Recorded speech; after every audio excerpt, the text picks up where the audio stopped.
আজকের আলোচ্য বিষয় হলো আল্লাহ পাক রব্বুল আলামিন মানুষকে অনেক রকমের ধন সম্পদ দান করেন।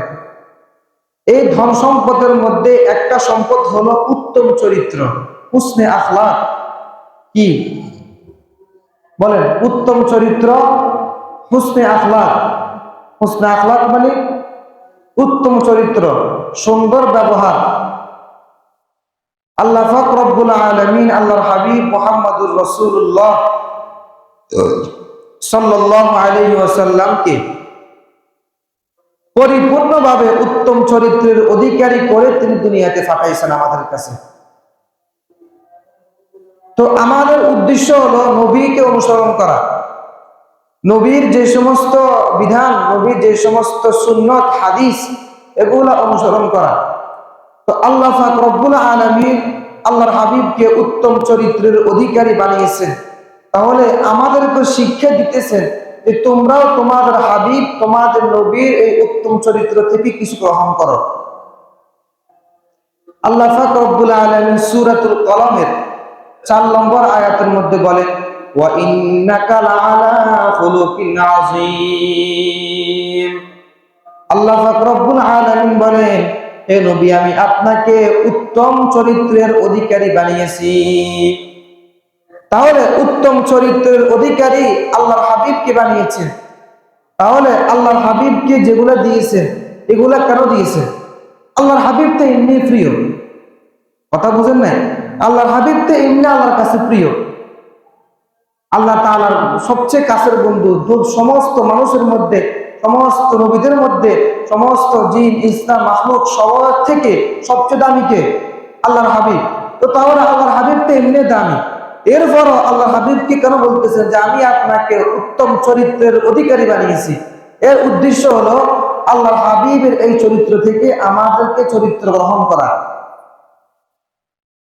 তো এই প্রসঙ্গে যদি আল্লাহ পাক রব্বুল আলামিন তৌফিক দান করেন তাহলে কিছু আলোচনা করার চেষ্টা করব। ওমা তাওফীকি ইল্লা বিল্লাহ।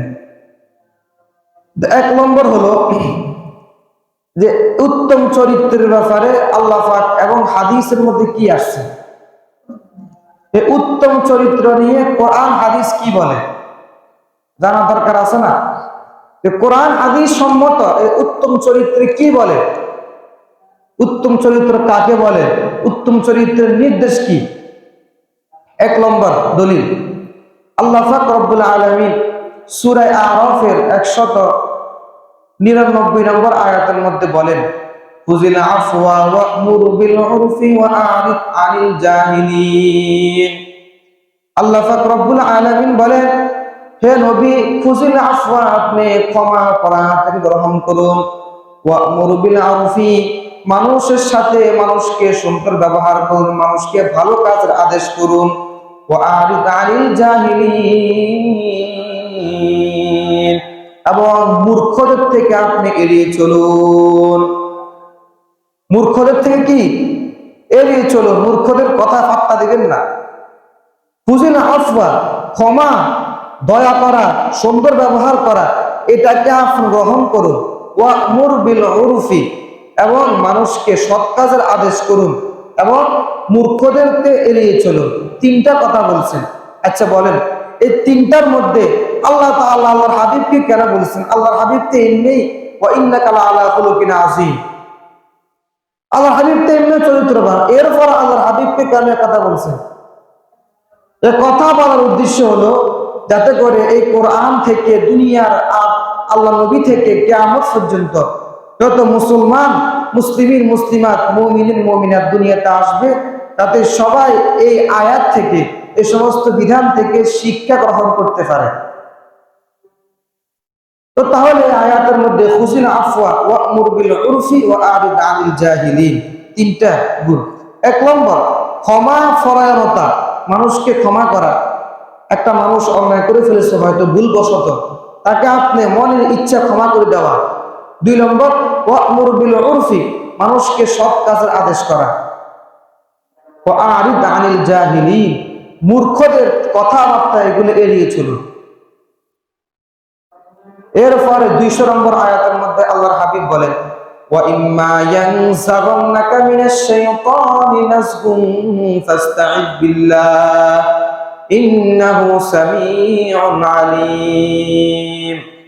আর যদি শয়তানের কোনো প্ররোচনা আপনাকে প্ররোচিত করে, শয়তানের কোনো প্রতারণা আপনাকে প্রতারিত করে, তাহলে সঙ্গে সঙ্গে আপনি আল্লাহর কাছে প্রার্থনা করুন। ফাস্তাইজ বিল্লাহ ইন্নাহু সামিউন আলিম, নিশ্চয় আল্লাহ তাআলা সর্বশ্রোতা সর্বজ্ঞ। তো তাহলে এই যে বলছেন, যদি শয়তানের প্ররোচনা আপনাকে প্রতারিত করে, তো আল্লাহর হাবিবকে কেন প্রতারিত করবে শয়তান? আল্লাহ পাক রব্বুল আলামিন আল্লাহর হাবিবকে এমনি অনেক দামি বানিয়েছেন। এর উদ্দেশ্য হলো আমাদেরকে শিক্ষা দেওয়া। তো আমরা এই দুইটা আয়াত থেকে কি শিক্ষা পেলাম? আল্লামা শাব্বির আহমদ উসমানী রাহমাতুল্লাহ রাহিমাহুল্লাহ তাআলা তার গ্রন্থ তাফসীর গ্রন্থ তাফসীর উসমানীর মধ্যে সুন্দরভাবে উল্লেখ করেছেন যে এই দুইটা আয়াতের ব্যাখ্যা এটাই বোঝাচ্ছে যে ক্ষমা করার মাত্র এগুলো গ্রহণ করা, মানুষের এগুলো অভ্যস্ত করে নেওয়া। দুনিয়াতে মানুষ ভুল ভ্রান্তি ভুল ত্রুটি হবে, এই ভুল ত্রুটি এগুলো ক্ষমা করা, এই ক্ষমাকে অভ্যস্ত করে নেওয়া। এরপর যখন কোন শয়তানের প্রতারণা আপনাকে প্রতারিত করবে, তখন আল্লাহর কাছে ক্ষমা প্রার্থনা করুন। এর উদ্দেশ্য হলো এই আয়াতগুলোর আগের কিছু আয়াতের মধ্যে ইহুদিদের খ্রিস্টানদের বোকামি এবং তাদের অজ্ঞতা সম্পর্কে কিছু আলোচনা করা হয়েছে। তো এই আলোচনা করার কারণে মুশরিকরা এমন কিছু কথাবার্তা বলে, মুশরিকরা এমন কিছু কথা বলে যেগুলোর কারণে অনেক সময় আমরা দেখি চুপ করতে চেষ্টা করি, এরপর কথা বলতে হয়, এরকম হয় না? এমন ভাবে কথাবার্তা বলে, এমন ভাবে যেটা গণ্ডমূর্খ, যাদের এলেম আখলাক মুসলমান ঠিক আগে, তাদের ব্যবহার আচার ব্যবহার যেটা একজন সাধারণ মানুষের হয় না, এরকম কিছু কথাবার্তা বলে। তো তাদের কথার উত্তর না দিতে নয়, দিতে মনে চায় না, এরপর দিতে হয়, এরকম কিছু কথাবার্তা হয় না। তো এই প্রসঙ্গে তো এই আয়াত এই প্রসঙ্গ নাযিল করেছে যে দেখবেন মুশরিকরা আপনাকে উস্কাইবে। মুশরিকরা কি আপনাকে উস্কাইবে, আপনাকে কোরআনের বিরোধী কথা বলবে, আপনাকে হাদিসের বিরোধী কথা বলবে, ইসলাম বিরোধী কথা বলবে। তখন আপনার মন চাইবে কিছু কথাবার্তা বলি, এর উত্তর দিই, কিন্তু না, এখান থেকে বলতে আরিদ আনিল জাহিলিন, মূর্খদের থেকে আপনি এড়িয়ে চলুন। মূর্খদের থেকে কি এড়িয়ে চলুন। মূর্খদের কথাবার্তা, খারাপ কথাবার্তা, গালিগালাজ, যখন সে গালি দিবে আপনি এগুলোকে এড়িয়ে চলবেন, এগুলো বাদ, এগুলো আমার কোনো প্রয়োজন নাই। আলী রাদিয়াল্লাহু তাআলা বলতেছেন, এক ব্যক্তি তাকে গালি দিতেছে, তো তখন তার মনোভাব এমন করতে হবে যে আমি কিছু শুনিনি, জিনিসটাকে এমন বানিয়ে নিতে হবে যে আমি এগুলো শুনিনি। আপনি শুনছেন ঠিক, আপনার গালি দিতেছে, কিন্তু আপনি নিজের মনের মধ্যে এই কথা আনবেন যে আমি শুনি না কিছু। তো তাহলে এই আয়াতের প্রসঙ্গে আরিদ আনিল জাহিলিন, মুশরিকরা আল্লাহর হাবিবকে উস্কায়, বিভিন্ন কথাবার্তা বলে। তো এখন এমন পর্যায়ে যখন চলে যায়, তখন আল্লাহর হাবিব কিছু কথাবার্তা বললে এই প্রসঙ্গে আল্লাহ তাআলা বলতেছেন ওয়া ইম্মা ইয়ানসাগান্নাকা মিনাশ শাইতানি নাজগুন ফাস্তাইদ বিল্লাহ, যদি ওই সমস্ত শয়তানদের প্ররোচনা প্রতারণা আপনার কোনো প্রতারিত করে, তাহলে আপনি আল্লাহর কাছে ক্ষমা প্রার্থনা করুন। তারা তো আপনাকে বলবেই, যদিও কোনো কারণে বেশি কথা বলার কারণে আপনি কিছু কথাবার্তা বলেও ফেলেন, এরপরে আপনি আল্লাহ তাআলার দরবারে ক্ষমা প্রার্থনা করেন।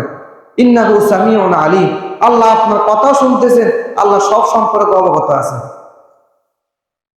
এই জন্য এখান থেকে আরেকটা শিক্ষা হচ্ছে, কোরআনের প্রত্যেকটা অক্ষরের মধ্যে আমার জন্য শিক্ষা রয়েছে, প্রত্যেকটা আয়াতের মধ্যে, প্রত্যেকটা সূরার মধ্যে শিক্ষা। এই আরেকটা শিক্ষা হলো, যখন কোনো মানুষ কোনো ভুল করে ফেলে, কোনো ভুল করার পর সঙ্গে সঙ্গে ফাস্তাইজ বিল্লাহ, এই ব্যাপারে রব্বুল আলামিনের দরবারে ক্ষমা প্রার্থনা করা।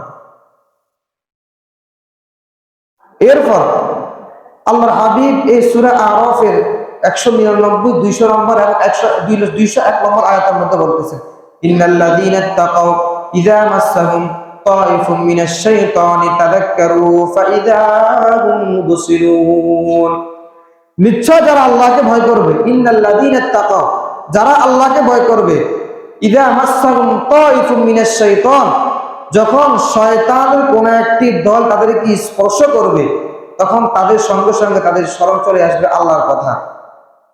তাযাক্কারু, তারা মনে করবে, স্মরণ করবে, ফাইযা হুম মুবসিরুন, এর ফলে তাদের চোখ খুলে যাবে। অর্থাৎ যারা আল্লাহকে ভয় করবে, এখানে আল্লাহ তাআলা প্রথম বলেছেন ইন্নাল্লাযীনা তাকাও, যারা আল্লাহকে ভয় করবে, ইযা মাসসাহুম তাইফুম মিনাশ শাইতান, আল্লাহকে ভয় করার পরে যদি কোনো শয়তান কয়েক রকম, এখানে শয়তান বলতে শুধুমাত্র ইবলিস এটা না, কিছু আছে জিন জাতীয় শয়তান, কিছু আছে মানব জাতীয় শয়তান, দোনো পক্ষের শয়তান কথা উল্লেখ করেছে। ইযা মাসসাহুম তাইফুম মিনাশ শাইতান, যখন কোন শয়তানের কোন একটি দল আপনাকে প্রচারিত করবে, আপনাকে স্পর্শ করবে, তাযাক্কারু, তখন যারা আল্লাহকে ভয় করবে তাদের সঙ্গে সঙ্গে আল্লাহর কথা মনে চলে আসবে। আর যদি আল্লাহকে ভয় না করেন, তাহলে ওই শয়তানের প্রতারণা পড়ে আপনি ফাঁদে পড়ে শয়তানের সাথে সাথে আপনি কাজ করতে করতে আপনি নিজে শয়তান হয়ে যাবেন। ফাইযা হুম মুবসিরুন, তখন আল্লাহকে ভয় করবে। আস্তে আস্তে যখন আল্লাহকে ভয় করতে করতে শয়তান প্রতারণা করলেও আপনাকে প্রতারিত করতে পারবে না, সঙ্গে সঙ্গে রব্বুল আলামিনের বিধান আপনার জেনে চলে আসবে। ফাইযা হুম মুবসিরুন, এরপর আপনার চোখ প্রখরিত হয়ে যাবে, চোখ খুলে যাবে, যা আসলে এই কাজটা শয়তান করেছে আমার হাতে, আমি তো আল্লাহকে ভয় করি।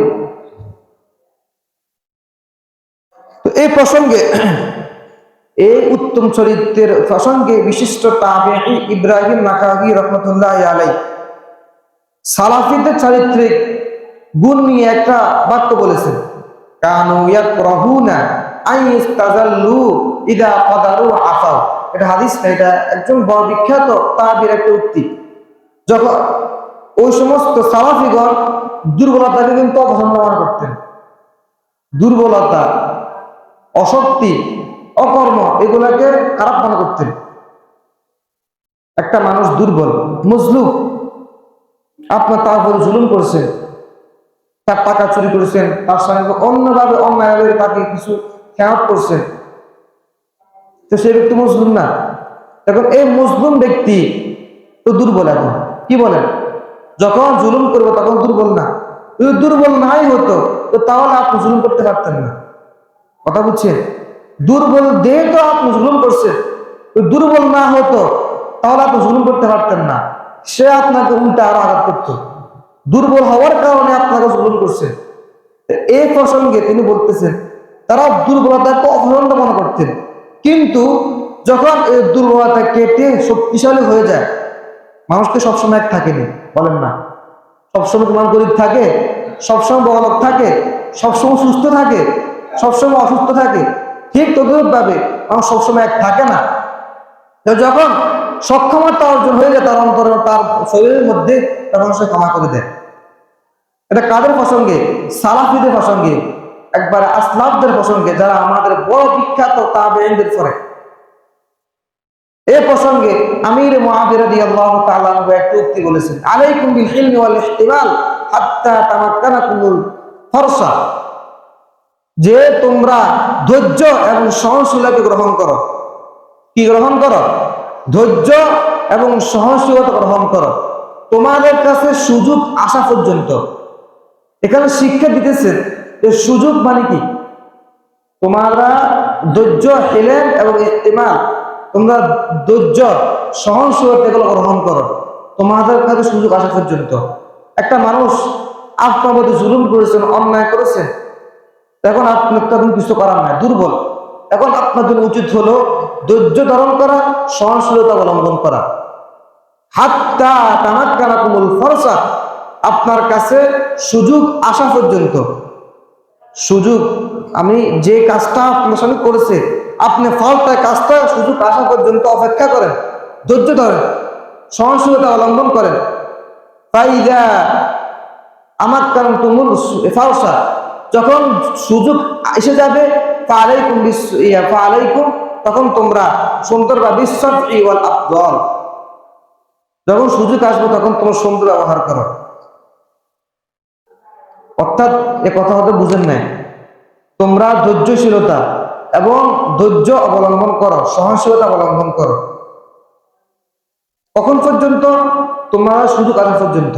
একটা মানুষ আপনাকে জুলুম করেছে, অন্যায় করেছে, এখন কি আপনি যদি সমর্থন না থাকে, শক্তি না থাকে, আপনি কি পারবেন তাকে আবার উল্টা মারতে? বলেন না। তাহলে যখন পারবেন না, আপনার ফারা পর্যন্ত ধৈর্য ধারণ করেন, এরপর যখন পারবেন তখন আপনাকে ক্ষমা করে দেন। বুঝছেন? এবার যখন পারবেন ক্ষমা করে দেন, কিন্তু না পারা পর্যন্ত আপনি অপেক্ষা করেন, যে সওয়াব আছে। এটা হচ্ছে উত্তম চরিত্রের অধিকারী। কারণ মানুষ আপনার কাছে সমর্থন আছে তাকে কিছু একটা করার, সে আপনার সঙ্গে অন্যায় করেছে, আপনাকে মারছে, আপনার টাকা চুরি করেছে, আপনার ধন সম্পদ আত্মসাৎ করেছে, আপনার জায়গাতে মারি খেয়েছে, তাহলে দেখবেন পরবর্তী যখন তার মনে সুখ আসবে তখন আপনারা ক্ষমা করে দেন। দেখবেন এটা আপনার অশান্তি, আপনার জীবন এত সুন্দর হবে, এটা আপনি কল্পনা করতে পারবেন না। আচ্ছা, এ 2 নম্বর দলিল, কোরআন হাদিসের আকারে উত্তম চরিত্র কাকে বলে? 2 নম্বর দলিল, আল্লাহ পাক রব্বুল আলামিন সূরা আলে ইমরানের 159 নম্বর আয়াতের মধ্যে বলেন, ফাবিমা রাহমাতিন মিনাল্লাহি লিনতা লাহুম ওয়ালাউ কুনতা ফাজ্জান গালিযাল কলবি লানফাদ্দু মিন হাওলিক ফাআফু আনহুম ওয়াস্তাগফির লাহুম ওয়াশাওিরহুম ফিল আমর ফাইযা আযামতা ফাতাওয়াক্কাল আলাল্লাহ ইন্নাল্লাহা ইউহিব্বুল মুতাওয়াক্কিলিন। আল্লাহ পাক রব্বুল আলামিন বলেন, ওয়ালাউ কুনতা ফাবিমা রাহমাতিন মিনাল্লাহি লিনতা লাহুম, যদি আল্লাহ পাক রব্বুল আলামিনের দয়া না থাকতো, আল্লাহ পাকের অনুগ্রহ না থাকতো, আল্লাহ পাকের সহযোগিতা না থাকতো, তাহলে ফাবিমা রাহমাতিন মিনাল্লাহি লিনতা লাহুম, আল্লাহর রহমতে, আল্লাহর দয়ায় আপনি হৃদয়বান, আল্লাহর দয়ায় আপনার সহনশীলতায় আপনি কোমল হৃদয়ের অধিকারী। ফাবিমা রাহমাতিন মিনাল্লাহি লিনতা লাহুম ওয়ালাউ কুনতা ফাজ্জান গালিযাল কলবি, যদি আপনি কঠোর হৃদয়ের অধিকারী হতেন, লানফাদ্দু মিন হাওলিক, তাহলে আপনার সাথীরা আপনার থেকে দূরে সরে যেত। ফাআফু আনহুম ওয়াস্তাগফির লাহুম, আপনি তাদের জন্য দোয়া করেন, ক্ষমা করেন। ওয়াশাওিরহুম ফিল আমরি, বিভিন্ন বিষয় তাদের সাথে পরামর্শ করুন। ফাইজা আযামতা ফাতাওয়াক্কাল আলাল্লাহ, সর্ব অবস্থা সমস্ত কাজ করার পরে রব্বুল আলামিনের উপর ভরসা করে। ইন্নাল্লাহা ইউহিব্বুল মুতাওয়াক্কিলিন, নিশ্চয় আল্লাহ পাক রব্বুল আলামিন ভরসাকারীদেরকে মহব্বত পছন্দ করেন। এখানে কয়েকটা গুণ বলেছেন, ফাবিমা রাহমাতিন মিনাল্লাহি লিনতা লাহুম, আল্লাহর রহমতে আপনি হৃদয়বান, আল্লাহর রহমতের কারণে বদৌলতে আপনি কোমল হৃদয়ের অধিকারী হয়েছে। ওয়ালাউ কুনতা ফাজ্জান গালিযাল কলবি, যদি আপনার হৃদয় আপনি কঠোরতা অবলম্বন করতেন, লানফাদ্দু মিন হাওলিক, তাহলে আপনার সঙ্গীরা আপনার থেকে দূর সরে যেত। এখানে কি বলছেন? আপনার হৃদয়বান হওয়ার কারণে সাহাবায়ে কেরাম আপনাদের এত পাগল ছিল, সাহাবায়ে কেরাম আপনার মুহাব্বতে তাদের নিজের জান দিয়ে দিয়েছেন, মাল দিয়ে দিয়েছেন। লানফাদ্দু মিন হাওলিক, আর যদি আপনি কঠোর হতেন, গরম মেজাজ হতেন, কঠোরতা অবলম্বন করতেন, লানফাদ্দু মিন হাওলিক, তাহলে ওই সমস্ত সাহাবারা আপনার থেকে দূর সরে যেত, আপনার লাগা থাকতো না। তাহলে দেখেন, আল্লাহর হাবিবকে এই কথা বলতেছেন, তাহলে আমাদের কি অবস্থা? লানফাদ্দু মিন হাওলিক ফাআফু আনহুম ওয়াস্তাগফির লাহুম ওয়াশাওিরহুম ফিল আমরি, আপনি তাদের জন্য ক্ষমা প্রার্থনা করেন, তাদেরকে ক্ষমা করেন এবং তাদের সঙ্গে পরামর্শ করেন। 3টা গুণ। 1 নম্বর, ফাআফু আনহুম, তাদেরকে ক্ষমা করে দেন। এর উদ্দেশ্য হলো কি? ক্ষমা করার অর্থ হলো যে উহুদের যুদ্ধের ময়দানে এই আয়াতের শান নুজুল ব্যাখ্যা বলতেছে যে উহুদের যুদ্ধের ময়দানে সাহাবায়ে কেরাম কিছু ভুল করছিল, এটা বুঝতে পারে নাই, কারণ তখন তো ইসলামের 2য় বা 3য় যুদ্ধ, তাই তখন তো এত সহজ ছিল না যে কিভাবে, বা যুদ্ধের কৌশলটা তাদের এত ছিল না। তখন সাহাবায়ে কেরাম অজ্ঞতাবশত কিছু আদেশ অমান্য করে ফেলছে, ভুলবশত। এখন এই ভুলের কারণে মুসলমানরা প্রথম অবস্থায় পরাজিত হয়ে গেছে। মুসলমানরা কি প্রথমত একবারে পরাজিত হয়ে গেছে, কুরাইশরা একটু শক্তিশালী হয়ে যায়। এমত অবস্থায় আল্লাহ পাক রব্বুল আলামিন আবার মুসলমানদের কি বিজয় দান করছেন। তো এখন সাহাবায়ে কেরাম এই ভুলের কারণে আল্লাহর হাবিব আল্লাহ তাআলা এই আয়াতের ব্যাখ্যায় তাফসীরগণ লিখেছেন, মুফাসসিরগণ লেখেন, যদি আল্লাহ তাআলা বলতেন যদি আপনার জায়গায় অন্য কেউ থাকতো তাহলে এই ভুলের কারণে তাদের সাথে খারাপ ব্যবহার করত। এই খারাপ ব্যবহারের কারণে তারা হয়তো আত্মসংগঠিত না, আর এতে করে ইসলাম অবনতি হতো। এখন আপনার কোমল হৃদয় আপনার সন্ত ব্যবহারের কারণে তারা ভুল বুঝতে পারছে, এই ভুল বুঝার কারণে তারা আল্লাহর কাছে ক্ষমা প্রার্থনা করছে, এবং অতএব ফাফু আনহুম, আপনারা ক্ষমা করুন, ওয়াস্তাগফির লাহুম, আপনারা জন্য ক্ষমা প্রার্থনা করুন, ওয়াশাওবিরহুম ফিল আমরি, এবং তাদের সঙ্গে পরামর্শ করুন। এই পরামর্শ করার উদ্দেশ্য হলো যে হতে পারে তাদের এই ভুলের কারণে আল্লাহর হাবিব ভবিষ্যতে কোনো কাজে পরামর্শ করবে না, যে হয়তো বা যদি আবার কোনো ভুল পরামর্শ করে এরা, বুঝছেন, একটা ভুল তো করছে, এবং যদি পরবর্তীতে আবার ভুলের পরামর্শ যদি আবার একটা ভুল পরামর্শ করে, এই জন্য আল্লাহ তাআলা বলতেছেন না না, সাহাবায়ে কেরাম ক্ষমা করেছে, ক্ষমা প্রার্থনা করে, তাদেরকে ক্ষমা প্রার্থনা করেন, ওয়াশাওবিরহুম ফিল আমরি, বিভিন্ন বিষয়ে তাদের সাথে পরামর্শ করুন। ফাইদা আযামতা ফাতাওয়াক্কাল আলাল্লাহ ইন্নাল্লাহা ইউহিব্বুল মুতাওয়াক্কিলিন, যখন কোনো সংকল্প কাজ করবেন, পরিকল্পনা যে কোনো কাজ করবেন, তখন সর্ব অবস্থায় আল্লাহ পাকের উপর ভরসা করা। নিশ্চয় ইন্নাল্লাহা ইউহিব্বুল মুতাওয়াক্কিলিন, আল্লাহ পাককে ভরসাকারীদেরকে মহব্বত করেন।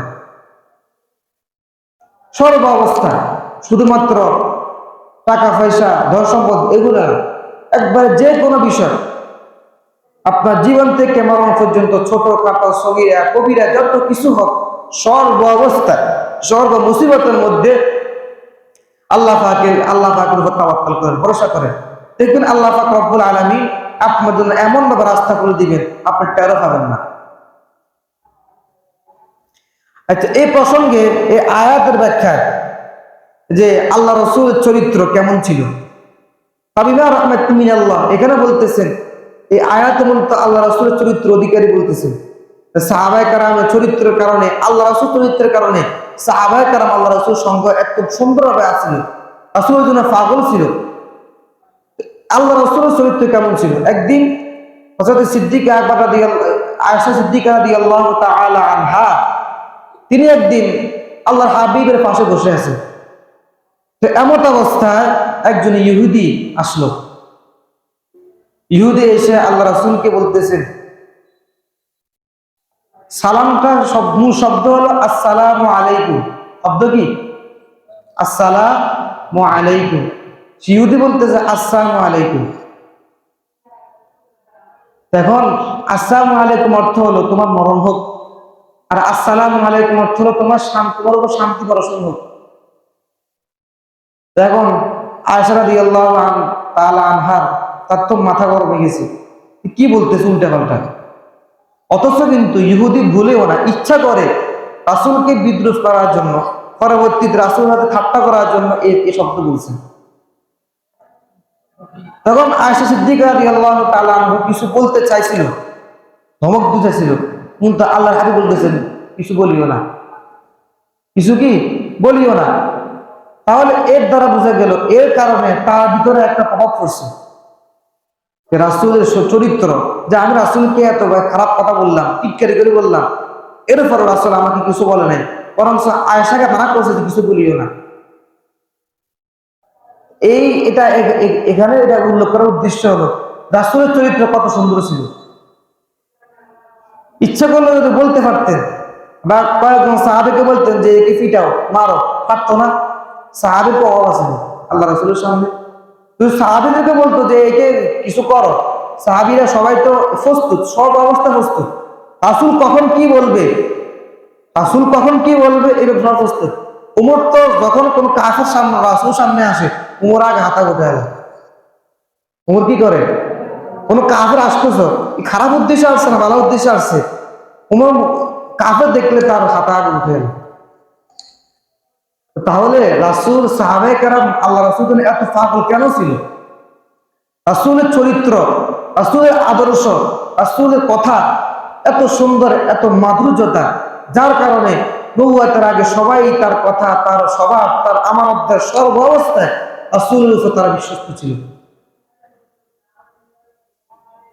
এই প্রসঙ্গে আরো একটা হাদিস হযরত আয়েশা সিদ্দিকা রাদিয়াল্লাহু তাআলা আনহা বলতেছেন, আন আয়েশা রাদিয়াল্লাহু তাআলা আনহা قال رسول الله صلى الله عليه وسلم إن الرزق لا يكون في شيء إلا زانه ولا ينزع من شيء إلا شانه। যে উত্তম চরিত্র কোন জিনিসের মধ্যে যখন সুন্দর চরিত্র বা এগুলা থাকে তখন এর কারণে ইল্লা জানাহু, তখন তার সৌন্দর্য আর মণ্ডিত হয়। আর যখন এখান থেকে এই সৌন্দর্য থেকে, এই ব্যবহার থেকে, এই কোমলতা থেকে যখন এটাকে উঠিয়ে নিয়ে যাওয়া হয় তখন সেটা কুষিত হয়ে যায়। একটা কথার মধ্যে যখন সুন্দরভাবে, একটা কাজের মধ্যে সুন্দরভাবে করেন তখন এই কাজটা সৌন্দর্যমণ্ডিত হবে। আর যখন সৌন্দর্যমণ্ডিত বা এই কাজ করতে না চান তখন আপনি যদি একবারে সৌন্দর্য বা সুন্দর ব্যবহার না করেন তাহলে এই কাজটার মধ্যে যদিও হয়ে যায় কিন্তু কুষিত হবে, দোষযুক্ত হবে, কুষিত হয়ে যাবে, নিন্দনীয় হবে। এরপর 3 নম্বর দলিল, আল্লাহর হাবিব সাল্লাল্লাহু আলাইহি ওয়াসাল্লাম বলতে, আল্লাহ পাক রব্বুল আলামিন সূরা আরাফের 136 নম্বর আয়াতের মধ্যে বলেন, ওয়াল কাযিমিনাল গায়যা ওয়াল আফিনা আনিন নাস। এই আয়াতের পুরো অংশ বলি, আল্লাযীনা ইউনফিকুনা ফিস সাররা'i ওয়াদ দাররা'i ওয়াল কাযিমিনাল গায়যা ওয়াল আফিনা আনিন নাস ওয়াল্লাহু ইউহিব্বুল মুহসিনিন। আল্লাহ পাক রব্বুল আলামিন বলেন, আল্লাযীনা ইউনফিকুনা, যারা খরচ করবে, ফিস সাররা'i ওয়াদ দাররা'i, দুঃখের সময়, কষ্টের সময়, ওয়াল কাযিমিনাল গায়যা ওয়াল আফিনা আনিন নাস, মানুষকে গুসার সময় মানুষকে ক্ষমা করে দেয়, ওয়াল্লাহু ইউহিব্বুল মুহসিনিন, আল্লাহ পাক রব্বুল আলামিন মানুষ আর যারা মুহসিন, যারা ক্ষমাশীল, যারা ভালো, তাদেরকে মহব্বত করেন। এই আয়াতের মধ্যে এটা উদ্দেশ্য, সমস্ত মানুষ সর্ব অবস্থায় এরকম থাকে না, তার জীবনের মধ্যে সর্ব অবস্থায় সুখ থাকে না, তার জীবনের মধ্যে সর্ব অবস্থা দুঃখ থাকে না, তার পুরা জীবন সর্ব অবস্থা সুস্থ থাকে না, পুরা জীবন সর্ব অবস্থা অসুস্থ থাকে না, পুরা জীবন অঘটন থাকে না, কোনো দিন অঘটন থাকে, কোনদিন থাকে না, কোনদিন সুস্থ, কোনদিন অসুস্থ, কোনদিন ধনী, কোনদিন গরিব, এরকম হয় না। সবার জীবন এরকম হয়। এমন কোন ব্যক্তি এ পর্যন্ত বলতে পারবে না আমার জীবনের মধ্যে জীবনে কোনো অসুস্থ আসে নাই, আমার জীবনের মধ্যে জীবনে কোনো অসুখ আসে নাই, আমার জীবনে কোনো প্রেশারে আসে নাই, কোনো ব্যক্তি বলতে পারবে? এরকম ব্যক্তি পৃথিবীতে কেউ আসে নাই। তো তাহলে আল্লাযীনা ইউনফিকুনা ফিস সাররা'i ওয়াদ দাররা, তারা দুঃখের সময় ব্যয় করে, কষ্টের সময় ব্যয় করে, দুঃখ কষ্ট হোক, শান্তি হোক, অশান্তি হোক, পরেশানি হোক, চিন্তা মুক্ত হোক, সর্ব অবস্থায় রব্বুল আলামিনের ইবাদত বন্দি করতে থাকে, রব্বুল আলামিনের আদেশ মানতে থাকে, রব্বুল আলামিনকে তারা ভয় করতে থাকে। রব্বুল আলামিন যে নির্দেশ দিয়েছেন, আল্লাযীনা ইউনফিকুনা, তারা আল্লাহ ওমিম্মা রাযাকনাহুম ইউনফিকুন, আর তাদেরকে যে রিজিক দান করেছেন সে রিজিক থেকে তারা ব্যয় করে। অর্থাৎ সর্ব অবস্থায় একবারে সমস্ত, যখন যে অবস্থা হয় তখন সে অবস্থায় রব্বুল আলামিনের উপর ভরসা করে, দুঃখ কষ্ট হোক, শান্তি হোক, অশান্তি হোক, তারা খরচ করে। ওয়াল কাযিমিনাল গায়যা ওয়াল আফিনা আনিন নাস, এবং রাগের সময় মানুষকে ক্ষমা করে দেয়। আল্লাহু ইউহিব্বুল মুহসিনিন। এগুলা বলার উদ্দেশ্য হলো উত্তম চরিত্র। এই যে ক্ষমা করা, কোন মানুষ একটা ভুল করছে, এই ভুলের প্রতি উত্তরে আপনি তার সঙ্গে ভুল করবেন, তো তাহলে তো আপনার সঙ্গে আর তার সঙ্গে কোনো তফাৎ হবে না। সে ভুল করছে, আপনার সাথে অন্যায় করেছে, আপনি তাকে ক্ষমা করে দিলেন, এটা সবচেয়ে বড় উত্তম চরিত্র, যে চরিত্র আল্লাহ রাসূল সাল্লাল্লাহু আলাইহি ওয়াসাল্লামের ছিল। তাহলে আমরা সবাই চাই না রাসূলের চরিত্র আমরা গঠন করি? কি বলেন? রাসূলের চরিত্র ছিল, কোন মানুষ যখন ভুল করত, মক্কি জীবনে রাসূল সাল্লাল্লাহু আলাইহি ওয়াসাল্লামকে কাফেররা গালিগালাজ করতে করতে করতে করতে তাদের মুখ কাটা হয়ে গেছে, কিন্তু রাসূল মুখ থেকে একটা কথা বলে নাই। তো যাই হোক, আল্লাহ পাক রব্বুল আলামিন আমাদের সবাইকে উত্তম চরিত্রের অধিকারী বানিয়ে আমাদের জীবন যাপন করার তৌফিক দান করুক। ওয়া আখিরু দাওয়ানা আলহামদুলিল্লাহি রাব্বিল আলামিন।